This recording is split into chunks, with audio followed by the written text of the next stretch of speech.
Jason, thank you so much for joining me for this exclusive DC United interview. It is a pleasure to be able to talk to the chairman of the club. We hope to do more of these in the future. So we're going to cover a lot of ground in this discussion. But before we get going, I just wanted to ask you, as a chairman of the club, what is it that excites you about this role and about DC United? Well, I think there's an unbelievable future ahead. But what's also exciting is understanding and acknowledging what a tremendous history we have already in 26 years. You know, my co-chairman and I, Steve Kaplan, have a real love for the club and a real belief that its future is going to be even brighter than what we've done in the first 26 years. And so we're looking forward to helping to build that and be stewards of the club moving forward. So you're talking about the future of the club. It feels like a new era for DC United. This club will enter Major League Soccer's 26th season with a new head coach and with a new leader in the front office. Can you talk a little bit about this and the recent decisions by the club? Well, listen, what a change it's going to be. It's exciting to enter a new era, the Hernan Lozada era, with him at the helm on the field for the team. We had a wonderful run with Ben Olsen, both as a player and a coach, and now in his new role, advising management and ownership. But this is an exciting time. It's an exciting time to have a new field general.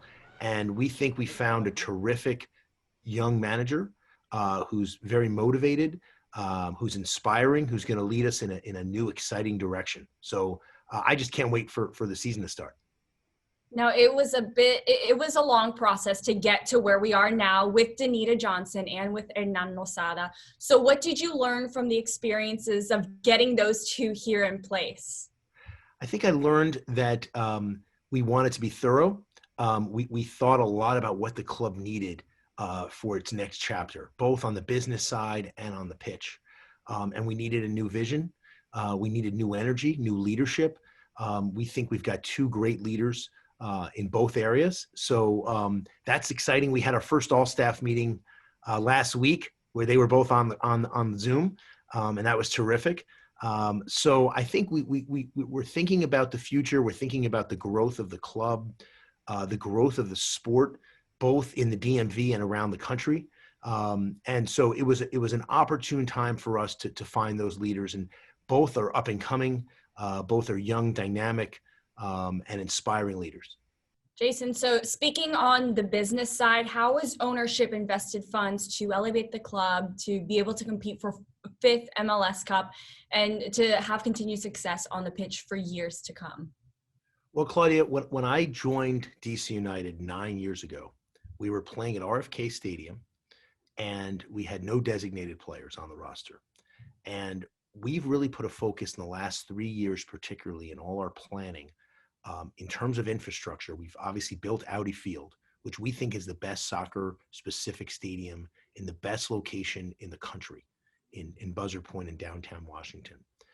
We've also invested in the real estate that you haven't seen yet, but that we're planning around the stadium to make it more fan-friendly, make it an amazing experience. We've also launched a USL club, Loudoun United, in terms of our infrastructure to build upon developing players and our brand around the entire region. We then built Segra Field, which is a 5,000-seat stadium opening in 2019 for Loudoun United, but also it's going to house the Washington Spirit. It's going to house rugby, and it's going to be a key part of growing our sports footprint in the DMV. In addition to those things, we fully funded the academy so that we can get the best players and the best training and support them in growing into the first team. So all of that's happened, just in the past 3 years. And I would say that kind of investment in infrastructure is on a large multiple greater than what had been invested in the first 22 or 23 years of the club's history. In addition, on the player side, we made the investment to sign Wayne Rooney, which was the largest contract in franchise history. We then went and doubled down and brought in Edison Flores last year, which was the largest transfer fee now paid in DC United history. So we're doing that. We're growing with a lot of young players. We're investing in signing young players like Griffin Yao early, Kevin Paredes early, Moses Nyman, and there are more coming.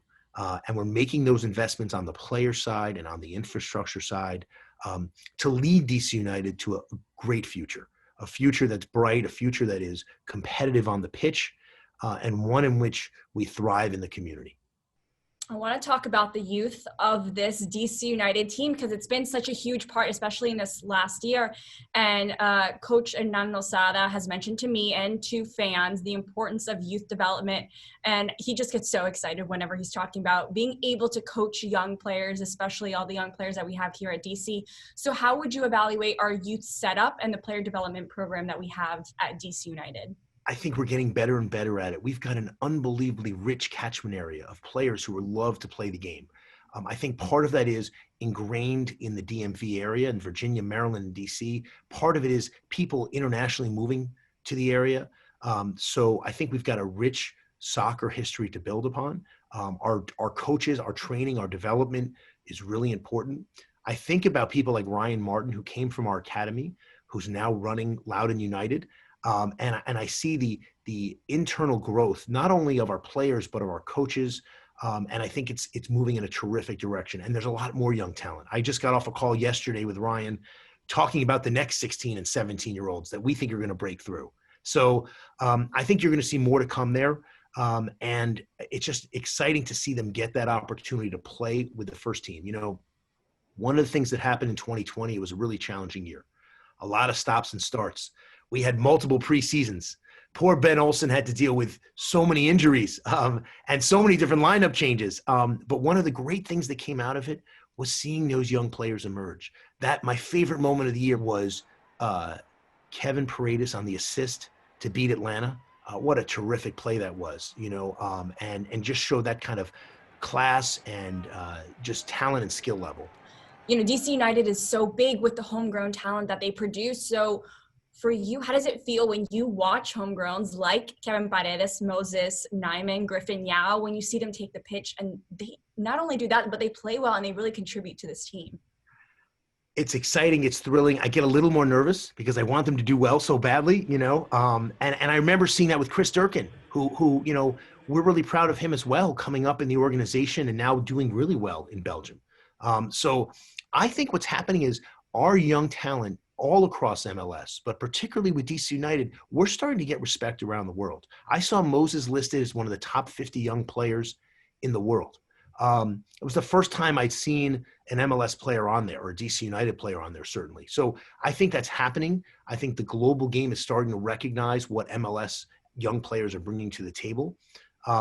But I want these guys to succeed. And I think this year, after the experience we had in 2020, Moses got experience. Griffin got some great experience. Don't forget about his goal. He had a terrific goal. Now, shifting focus to DC United's fan base, the Latino community plays such a significant role in the DC United fan base. So what is the plan to strengthen the relationship with this community? The Latino community is such a big part of our history, and it's a growing part of our future. And that's really important to us. And we know we can do more and do better in that area to connect with that community. And we're doing that. You know, we've talked to Hernan about that, bringing him in as our manager about what we can do on the pitch to do that in terms of player recruitment, but also what we can do in the front office and ways that we can inspire that community to be more involved in DC United. And that's really a priority for us as we enter this new chapter in DC United's future. Now, you yourself are such a big fan of soccer. Are there certain players on the team that just really excite you, or you're watching the game and you're really just like on the edge of your seat, just like really cheering them on? Or is there someone that, on top of that, someone that you really look forward to seeing in Coach Hernan Losada's new system that he'll have this year? I'm excited to see our draft picks, Kamari Smith, to see what he can do, DeShields, because, you know, I know Dave, Casper, and our front office spent a lot of time thinking about the draft, being proactive and getting a second first-round pick so we could have two of the top 5 players in the draft.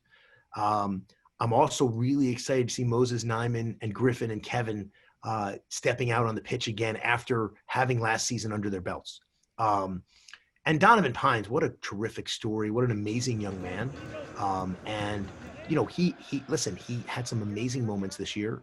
last season, but he also had some moments where he made some mistakes, and that happens when you're playing center back and you're learning and growing into the position. So I expect him to have a breakout year. I expect him to be one of our best players.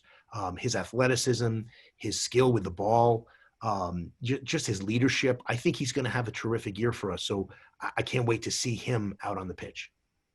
So before I let you go, I want to ask you about now shifting over to this 2021 season. There's been a lot of change, positive change, and there's lots of energy inside and outside of the club for what's to come. What do you expect to come from this season, and what are your aims for the club? Well, first of all, I can't wait to get our fans back in the building. They are our lifeblood. You know, it was so weird. I went to some of the matches at Audi Field last year with no fans, and I was screaming my head off, but it wasn't the same. So bringing our community back together in person, what a moment that's going to be, just emotionally. Opening up our restaurant sportsbook with FanDuel is going to be amazing because we invested so much time and energy in that experience. A year ago, that was a focus for us, and certainly our biggest focus was the safe standing for supporters. And we implemented that just for the first two matches, but to have that for the whole season is going to be terrific. Just bringing our community together, it's going to be amazing. After the obstacles that we've overcome as a family, as a community, 2020 was such an emotional year, such a challenging year. We lost so many amazing people, and to bring our community back together, and to support our club, to watch the beautiful game. And I'm hoping we make it really beautiful with Hernan. That's going to be really emotional and inspiring. And we want to win. We want to build with the right kind of culture. We want to win and have sustained success.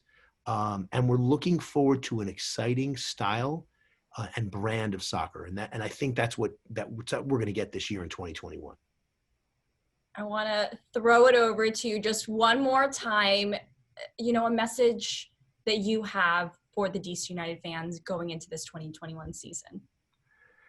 I really want to say, first of all, thank you. Thank you for sticking with us during such an incredibly challenging year.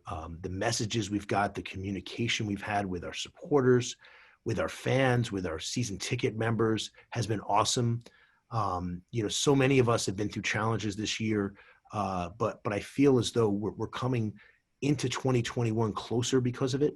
And I think it's going to be a really rewarding year. I think it's going to be an emotional year to have us all together. But I really want to thank you all for sticking with us, for living, in our culture and living a togetherness and an inclusiveness.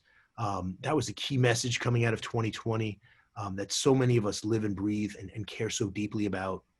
So I think because of that, I think we'll have a more enriching future together. And I can't wait to see you all back out on the pitch and being all together. Thank you, Jason, again for talking to me for this exclusive DC United interview. I know I'm super excited for the 2021 season and to see what this new era of DC United looks like. Thank you. I can't wait. Thanks so much, Claudia.